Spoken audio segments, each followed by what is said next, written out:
Good morning students, मैं Suman Sandhu Gurugram teacher training college Shri Vijaynagar online classes में आपका स्वागत करती हूँ।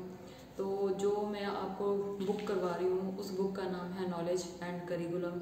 तो उसमें हमारा जो टॉपिक चल रहा है वो किस पे पाठ्यक्रम पे चल रहा है। तो पाठ्यक्रम में आपको मैंने करवाया था कि पाठ्यक्रम का सबसे पहले अर्थ करवाया, परिभाषा, महत्व होगी, फिर उसके बाद है इसका पाठ्यक्रम का प्रकृति यानी कि उसका नेचर।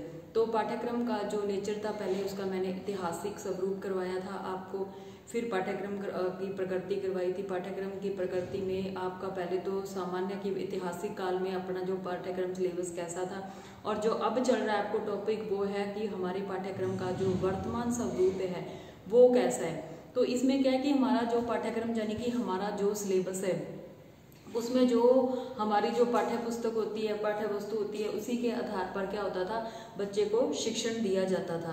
तो वो क्या था, उस टाइम का जो हमारा पाठ्यक्रम था वो उसमें क्या था, निश्चित ही था। तो उसमें जो भी पाठ्यक्रम में केवल क्या होता था, शिक्षा का उद्देश्य केवल बच्चे को सूचनात्मक ज्ञानात्मक तक ही प्रदान किया जाता था, कि केवल बच्चे को सूचना ही दी जाए, इस प्रकार का ज्ञान ही दिया जाता था। लेकिन तो हमारे जो जैसे कि ये अपने युग में परिवर्तन आया, तो वैसे ही हमारा जो है शैक्षिक मनोविज्ञान, शैक्षिक समाजशास्त्र और शैक्षिक दर्शन शास्त्र, तो ऐसा जो हमारा ये थे, जो हमारे शास्त्र थे, तीनों शास्त्र थे, तो इनका जो ज्ञान था उस पर ज्यादा जोर दिया जाने लगा। तो इसमें क्या था कि जो भी बच्चे को आप ज्ञान दे रहे हो तो इन विषयों से संबंधित जो भी ज्ञान दिया जा रहा है तो उसका क्या स्वरूप, क्या उस टाइम था, प्रचलित है, जिसका पाठ्यक्रम के स्वरूप पर प्रभाव पड़ा। साथ ही शिक्षण अधिगम क्षेत्र में भी जो अनुसंधान, रिसर्च किए गए, शोध किए गए हैं, तो उसमें ये पाया गया है कि पाठ्यक्रम में केवल बच्चे को सूचनाएं या शैक्षिक ज्ञान देना ही नहीं, बल्कि उसके व्यवहार से संबंधित ज्ञान भी उसको दिया जाना चाहिए। कि उन शोधों का, वैज्ञानिकों का ये मानना था कि केवल जब तक हम बच्चे के यानी कि वो किस प्रकार का ज्ञान चाहता है उसके व्यवहार से संबंधित या रुचि के से संबंधित ज्ञान न दिया जाए तो उसका क्या होता है, कोई प्रभाव नहीं पड़ता उसको, जब तक कि शिक्षार्थी को नवीन ज्ञान नहीं दिया जा सकता। और नवीन ज्ञान हम बच्चे को तब तक नहीं दे सकते जब तक भी कि वो मानसिक रूप से तैयार न हो, और वह जो भी मानसिक रूप से तैयार तभी होएगा जब हम उससे संबंधित उसको जो भी वो पढ़ना चाहता है या कुछ करना चाहता है उसी के हिसाब से उसको ज्ञान देंगे। अब क्या है, जो विद्यार्थी हैं, विद्यालयों का कार्य स्थान है कि जो भी स्थितियां प्रस्तुत की जा रही हैं उसमें क्या है कि बच्चा जब तक मानसिक रूप से किसी ज्ञान को लेने के लिए मानसिक रूप से तैयार नहीं होता तब तक हम उसके क्या करते हैं, उसको वैसा ज्ञान नहीं दे सकते। लेकिन जो हमारा पाठ्यक्रम है वो किस पे आधारित है, अनुभव क्रिया पर आधारित है। अनुभव क्रिया को के पाठ्यक्रम पर आधारित है। पाठ्यक्रम को साकार रूप देने की दिशा में सर्वप्रथम जो श्रेय जाता है, किसको जाता है, संयुक्त राज्य अमेरिका के जो है वर्जीनिया राज्य को जाता है, कि हमारा जो पाठ्यक्रम है वो किस पे, अनुभव एवं क्रिया पर आधारित होना चाहिए। यानी कि बच्चा जब तक नवीन ज्ञान को तब तक नहीं प्राप्त कर सकता जब तक कि वह मानसिक रूप से तैयार नहीं हो। तो हमारे विद्यालयों को ये फर्ज बनता है कि जो भी उसका शैक्षिक उसको ज्ञान दिया जाए उसमें जो बालकों के स्वानुभाव यानी कि उसके स्वभाव के अंदर है, ज्ञान अर्जन करना चाहता है, उसी के आधार पर उसे क्या करना चाहिए, ज्ञान देना चाहिए। तो इसमें जो हमारा है, इनके जो अमेरिका के वर्जीनिया राज्य है, वहाँ के जो शिक्षाविद हैं उन्होंने कि हमारा जो पाठ्यक्रम है वो केवल हमारी जो शिक्षा है वह केवल सूचना देना ही नहीं है, उस सूचना से हटकर आगे ये क्या है कि उसमें जो सूचना का लक्ष्य है उससे हटकर संपूर्ण व्यक्तित्व का विकास करना है बच्चे का। केवल सूचना प्रदान करना नहीं है बल्कि उसके संपूर्ण व्यक्तित्व का विकास करना है, कि उसके जो भी उसको ज्ञान दिया जा रहा है वो उसके व्यवहार में होना चाहिए। एक बच्चे को जब तक लक्ष्य निर्धारित नहीं होता तो कि बालक को किस प्रकार का व्यक्ति बनना है, ये वाला ज्ञान होना चाहिए कि बालक को किस प्रकार का व्यक्ति बनना है, क्योंकि वो सामाजिक प्राणी है, समाज में रहता है, उसी के आधार पर उसको क्या करना चाहिए, शिक्षा देनी चाहिए।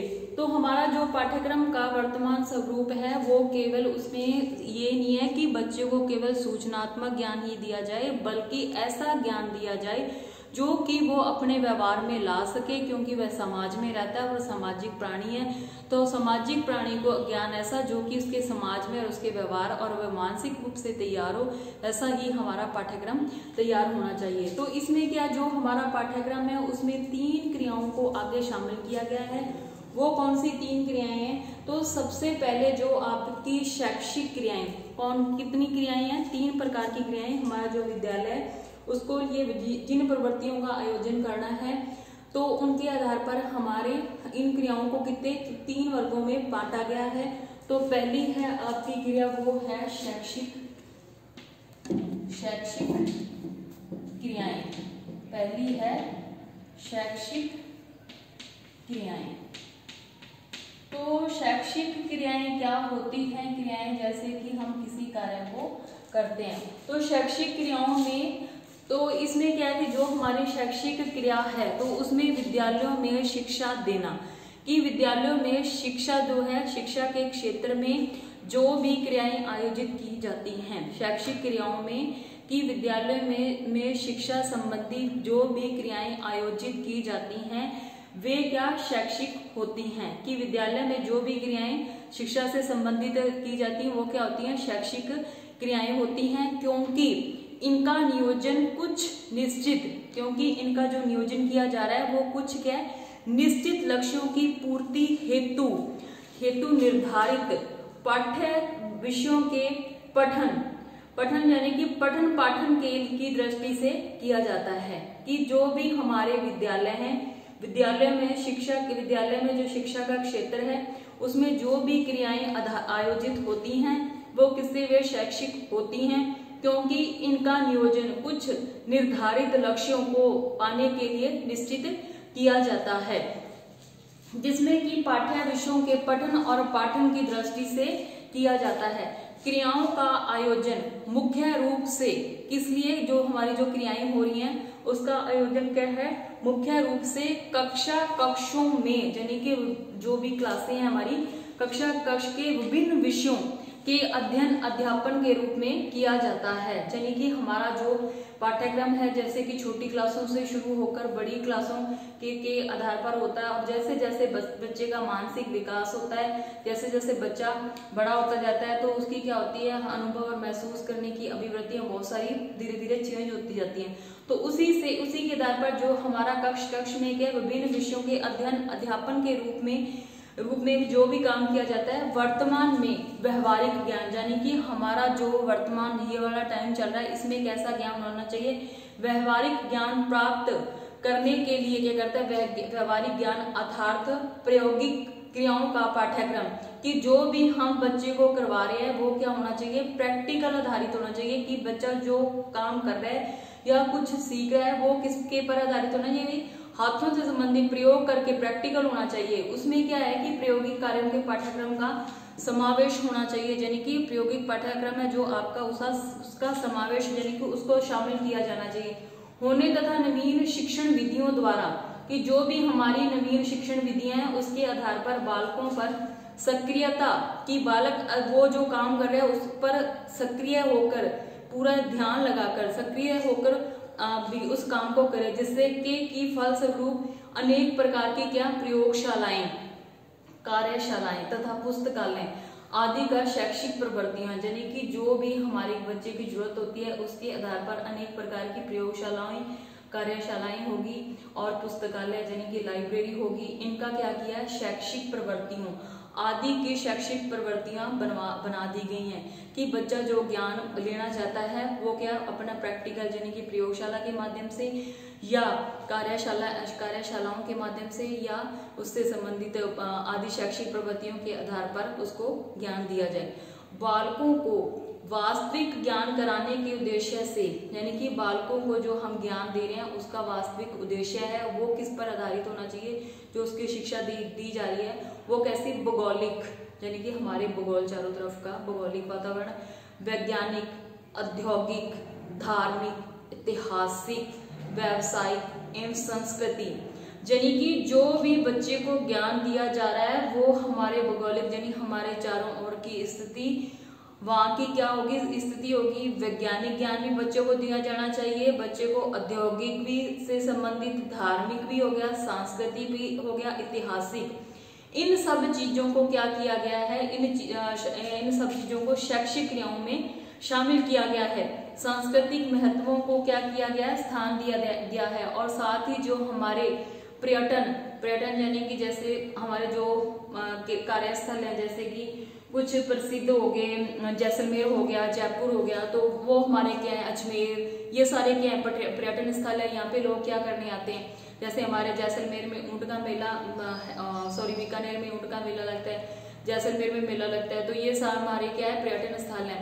तो वहाँ पे लोग इन चीजों को देखने आते हैं। तो क्या हमारी जो शैक्षिक क्रियाएं हैं इनसे संबंधित भी होनी चाहिए, और जो भी हमारा सर्वेक्षण उसमें उससे संबंधित होना चाहिए कि आदि को आयोजित किया जाए, कि हमारे जो बच्चों को शिक्षा दी जा रही है ऐसी शिक्षा का पाठ्यक्रम ऐसा होना चाहिए जिसमें कि बच्चे को हमारे भौगोलिक वातावरण, वैज्ञानिक, सांस्कृतिक, साहित्यिक, पर्यटन संबंधी और सर्वेक्षण संबंधी आदि क्रियाओं को शैक्षिक क्रियाओं में शामिल करना चाहिए। अब आपका जो दूसरा पॉइंट है वो है पाठ्य सहगामी क्रियाएं। दूसरा है जो आपका वो है पाठ्य सहगामी क्रियाएं। पाठ्य सहगामी क्रियाएं, तो पाठ्य सहगामी क्रियाओं में क्या है कि जो आपका पहला शैक्षिक क्रियाएं थी जो कि विद्यालय द्वारा आयोजित की जाती थी, उसमें क्या बच्चे को जो ज्ञान दिया जाता था वो क्या था, कि जो हमारी विषय संबंधी यानी कि पाठ्य पुस्तक संबंधी ज्ञान ही दिया जाता था। तो अब जो हमारे बच्चे को ज्ञान दिया जा रहा है, जब हमारे पाठ्यक्रम है हमारा, उसमें किन चीजों को शामिल करना चाहिए।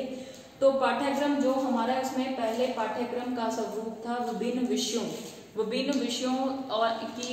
विषयों की पाठ्य वस्तु तक ही अध्ययन अध्यापन तक ही निश्चित था, कि केवल उनको किताबी ज्ञान देना ही था। अब क्या है, जो कि हमारा वर्तमान स्वरूप है, इसमें क्या है कि पाठ्यक्रम जो हमारा सिलेबस है उसमें विषय वस्तु से संबंधित साथ साथ उसको क्या करना है कि शारीरिक ज्ञान भी देना है। शारीरिक ज्ञान कैसे हो गया कि जो प्रवृत्तियां जो चेंज आ रही है उसमें, तो बच्चे को केवल पुस्तकीय ज्ञान तक ही सीमित नहीं रखना चाहिए, बल्कि उसे जैसे उसके अंतर्गत आ गया कि जिस प्रकार खेल कूद हो गया, व्यायाम हो गया, सांस्कृतिक क्रियाकलाप हो गए, जैसे कि आप बच्चे को कोई उनका पीरियड सेट करो कि 7th 8th 9th कोई भी एक पीरियड क्या होना चाहिए बच्चे का गेम से संबंधित होना चाहिए, जहाँ पे कि उनको खेल कूद करवाया जाए। उसके बाद उसको क्या है कि व्यायाम जैसे कि सुबह प्रेयर होती है तो उस टाइम क्या होना चाहिए, कोई 10-15 मिनट बच्चे को ऐसे दो कि जिसमें कि उसको योगा वगैरह सिखाया जाए। तो और तीसरे नंबर पे आ जाता है आपका कि सांस्कृतिक क्रियाकलाप, जैसे कि कोई भी हमारे प्रोग्राम करवाओ, फंक्शन करवाओ स्कूल में, जैसे कि बच्चे को अपनी संस्कृति, जैसे कि अपना जो उसका खुद का है जो समाज, और जिस समाज में रह रहा है जिसमें कि अनेक प्रकार की जातियां रहती हैं, तो उनकी जो संस्कृति है कि सब ऐसा सांस्कृतिक प्रोग्राम तैयार करके बच्चों को तैयार करवाओ कि वो सारी संस्कृति को क्या करें, जान सके। क्रियाकलाप आदि को पाठ्येतर में क्या कराना चाहिए, पाठ्येतर के मध्य लाना चाहिए, परंतु पाठ्यक्रम में सहगामी क्रियाओं के नाम से जाना चाहिए, कि जो भी हमारा पाठ्यक्रम है उसमें जो सहगामी क्रियाएं हो रही हैं उससे संबंधित होना चाहिए। इसके साथ ही उसे बच्चे को क्या करना चाहिए, पाठ्यक्रम से संबंधित अनेक प्रकार की पाठ्येतर क्रियाएं माना जाता है, परंतु पाठ्यक्रम के व्यापक आधार पर अब इन प्रवृत्तियों को पाठ्य सहगामी क्रियाओं के नाम से भी जाना जाता है। कि हमारे जो विद्यालय हैं उनमें क्या करना चाहिए कि बच्चे को जो भी पाठ्यक्रम है उसका खेल कूद से संबंधित होना चाहिए, हमारी संस्कृति से संबंधित होना चाहिए, और उसके अलावा जो भी सांस्कृतिक क्रियाकलाप या पाठ्येतर से के बाद जब पाठ्यक्रम से संबंधित सिलेबस को क्या करना चाहिए, जोड़ना चाहिए। तो इसमें क्या आता है कि बच्चे को साहित्यिक क्रियाएं एक इसमें ही है, जो आपकी पाठ्य सहगामी क्रियाएं हैं, उसके साथ ही आपका जो इसमें एक पॉइंट शामिल है उसमें है आपका कि साहित्यिक क्रियाएं। साहित्यिक क्रियाओं में देखो क्या होता है, साहित्यिक क्रियाएं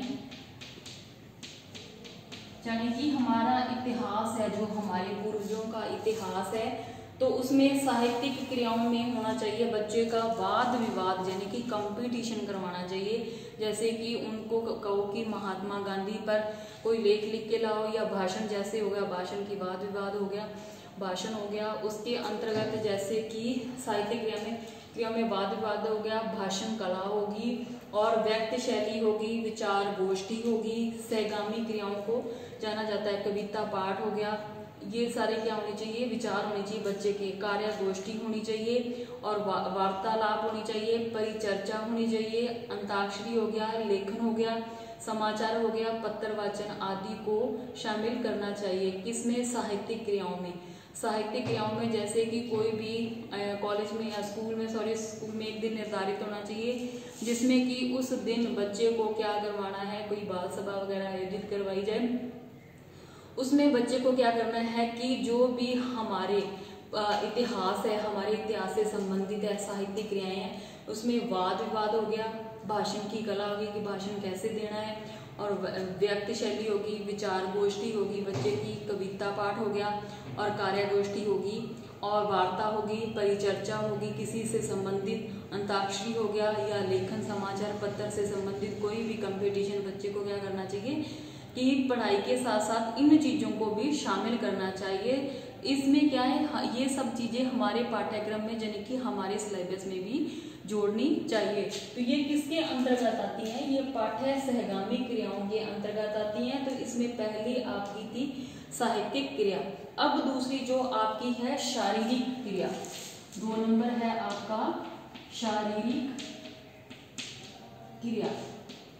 शारीरिक क्रिया, शारीरिक क्रिया में कैसे, शारीरिक क्रिया के अंतर्गत प्रशिक्षण दिया जाता है किसके, पीटीआई जो हमारे स्कूलों में होते हैं वो क्या करते हैं, बच्चों को सिखाते हैं, उनको शारीरिक प्रशिक्षण देते हैं। तो इसमें जो हमारा पीटीआई या ड्रिल, व्यायाम हो गया, खेल कूद होगी, ट्रैकिंग होगी, हाइकिंग होगी, तैराकी होगी, पर्वतारोहण हो गया, इसके साथ ही हमारा जो नौकायन हो गया आदि क्रियाएं क्या करनी चाहिए, हमारे साथ साथ चलनी चाहिए। इसके साथ ही प्रशिक्षण भी, बच्चे को ट्रेनिंग भी देनी चाहिए कि वो रोगों से कैसे बच सके, कि जैसे बच्चे को ऐसे सिखाया जाए कि जो भी वो जैसे कि खाना खाते हैं या अदरवाइज कोई काम करते हैं तो हाथ धो के काम करो, खाना खाओ, तो ऐसी क्रियाएं भी उनको क्या करनी चाहिए, हमारी शिक्षा के साथ साथ देनी चाहिए। कि परीक्षण की ऐसा प्रशिक्षण यानी कि उसको ऐसे ट्रेनिंग दो कि जिससे बच्चा रोग से बचने से संबंधित हो, शुद्धता होगी, स्वच्छता होगी, कि बच्चे को ये भी सिखाया जाए कि आप स्कूल आओ पूरे नहा धो के फ्रेश होके आओ, स्वच्छता का भी उसका पूर्ण यूनिफॉर्म डेली की डेली उसकी चेक होनी चाहिए, और उसका क्या ना शुद्ध पौष्टिक आहार भी उसको मिलना चाहिए। जैसे कि आजकल स्कूलों में क्या आंगनवाड़ी केंद्र चल रहे हैं, तो उसमें जो उसको भोजन दिया जा रहा है मध्य टाइम में, तो वो कैसा होना चाहिए, पौष्टिकता होनी चाहिए, इसमें संपूर्ण पौष्टिकता होनी चाहिए।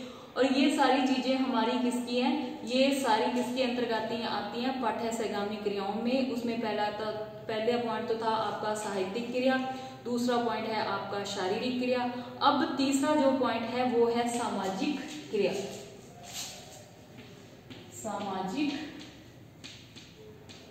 क्रिया,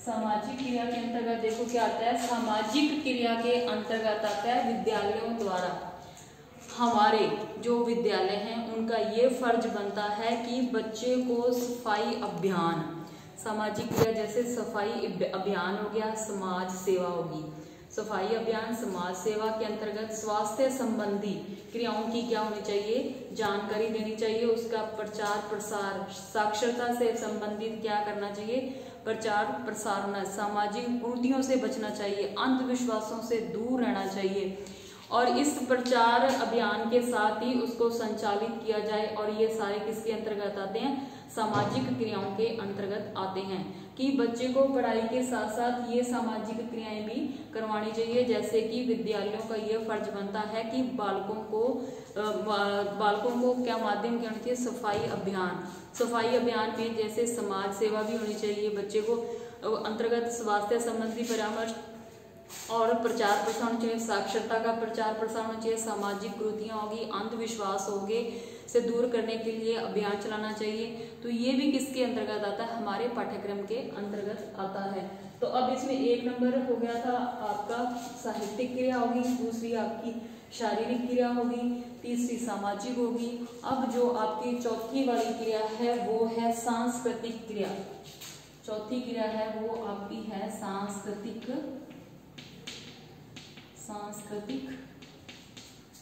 क्रिया। सांस्कृतिक क्रिया के अंतर्गत अब आपका ये सांस्कृतिक ज्ञान जी हमारी जो संस्कृति से संबंधित है, इन क्रियाओं के अंतर्गत क्या आता है, एकल अभिनय जैसे कि एकल जन नाटक वगैरह करते हैं उससे संबंधित एकल अभियान आ गया उसका। इसके अंतर्गत आगे आता है कि बालकों का दूसरा इसमें क्या आता है, संस्कृति संबंधित एकल अभियान आ गया। मूक अभियान यानी कि बिना बोले इशारों से जो नाटक करते हैं वो आ गया। एकल में जैसे कि कोई भी नाटक बना रहा है उसमें सिर्फ एक बंदा ही होएगा, और मूक अभियान में जैसे कि आप बिना बोले कुछ नाटक करते हो, सिर्फ इशारों से बताते हो। तो ये आपका हो गया मूक अभिनय हो गया। पहला तो था आपका एकल अभिनय, दूसरा है आपका मूक अभिनय, और तीसरा है आपका नाटक, और फिर है प्रहसन यानी कि कोई भी आप चुटकुला वगैरह जब कुछ ऐसे कोई एक्टिंग करके किसी को हंसाते हो तो वो क्या आता है, प्रहसन में आ जाता है। और जैसे नृत्य, कोई भी डांस हो गया, उससे क्या हो गया, संगीत, आपके कोई नृत्य हो गया, संगीत हो गया, आदि मनोरंजनात्मक क्रियाओं को भी पाठ्यक्रम में हमारे सिलेबस में शामिल करना चाहिए कि हमारी जो संस्कृति है उसमें क्या है, हमारी संस्कृति में जैसे कि नाटक हो गया, एकल वाला अभिनय हो गया और मूक अभिनय हो गया। तो ये सारे किसके अंतर्गत आते हैं, प्रहसन हो गया, नृत्य हो गया। तो यह सारी चीजें किसमें हमारे पाठ्यक्रम में शामिल करनी चाहिए। उसके बाद आपका 5वां पॉइंट है सृजनात्मकता संबंधित। पांचवी है आपकी सृजनात्मक क्रियाएं। ये क्रियाएं होती हैं बालकों की रचना प्रवृत्तियों संबंधी, जैसे कि बच्चे को उसका सृजन यानी कि जो भी वह देखता है उस चीज को क्या करता है, करने की कोशिश करता है, सृजन करता है उस चीज का। तो इसके अंतर्गत क्या आता है, बच्चे की रचना संबंधी उसकी जो प्रवृत्तियां आती हैं वो चीज आती है।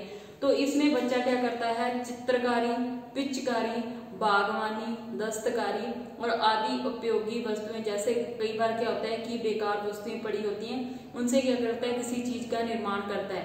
तो ये सारी चीजें क्या करता है, बच्चा किसी चीज को, हमारा ये होना चाहिए कि स्कूलों कॉलेजों में कोई कंपटीशन करवाओ तो कंपटीशन में कई बच्चों का इंटरेस्ट होता है कि उनको ड्राइंग अच्छी लगती है, जैसे कि किसी का होता है कि बागवानी का में होता है उसका इंटरेस्ट, और कई बच्चों का जैसे बेकार पड़ी हुई वस्तुएं होती हैं तो उनसे कोई किसी नई चीज का निर्माण करना, नवीनता की खोज करना। तो ये किसके अंतर्गत आती हैं, सृजनात्मक क्रियाओं के अंतर्गत आती हैं।